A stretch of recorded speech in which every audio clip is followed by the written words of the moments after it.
بسم اللہ الرحمن الرحیم۔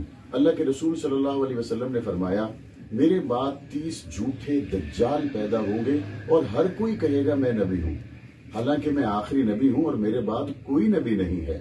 نبی کریم صلی اللہ علیہ وسلم کے اس فرمان کے بعد امت پر یہ بات واضح ہو گئی، حضور آخری نبی ہیں اور حضور کے بعد 30 جھوٹے نبوت کے دعوے دار پیدا تو ہوں گے، لیکن ان میں سے ایک بھی سچا نہیں ہوگا۔ اسی حدیث کو جسے امام ترمذی رحمۃ اللہ علیہ نے نقل کیا، اسے پنجاب اسمبلی کی پیشانی پہ لکھا گیا ہے۔ ختم نبوت کے دروازے پر پہرا دینا صرف پنجاب اسمبلی نے یہاں تک روکا نہیں، بلکہ آج مورخہ 28 ستمبر کو پنجاب اسمبلی میں ہم نے ایک قرارداد پیش کی، جس میں مولانا الیاس چلوٹی صاحب ہیں، حافظ عمار صاحب ہیں، میرا نام شامل ہے۔ اس میں نون لیگ سے، پیپلز پارٹی سے مخدوم عثمان صاحب ہیں۔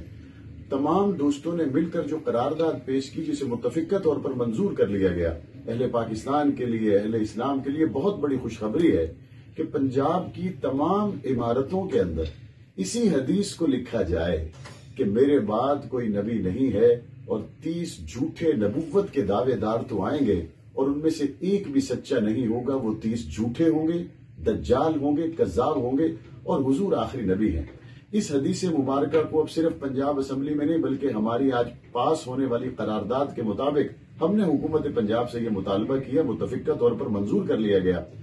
تمام پنجاب کے سرکاری دفاتر کے اندر اسی حدیث مبارکہ کو ترجمے کے ساتھ لکھا جائے گا۔ ترجمہ بطور خاص ہم نے بیچ میں ایڈ کروایا تاکہ ایسا نہ ہو کہ کسی کو عربی دانی کا اندازہ نہ ہو اور وہ جان نہ سکے کہ حضور علیہ السلام کا کیا فرمان لکھا ہوا ہے۔ اور ربیع الاول شریف میں بطور خاص اور اس کے علاوہ تمام 12 مہینوں میں شہر کے داخلی خارجی راستوں پر، شہر کے گیٹس پر، عمارتوں پر اسی حدیث کو انا خاتم النبیین لا نبی بعدی، اس حدیث کو بطور خاص لکھا جائے گا۔ اللہ تعالیٰ ہمیں جب تک زندہ رکھے حضور کی ختم نبوت کا پہرے دار بنائے اور اسی نیک اور خوبصورت راستے سے اللہ میرے ملک کی مشکلات کو آسان فرمائے۔ صلی اللہ تعالی علی خیر خلقہ محمد وعلی آلہ و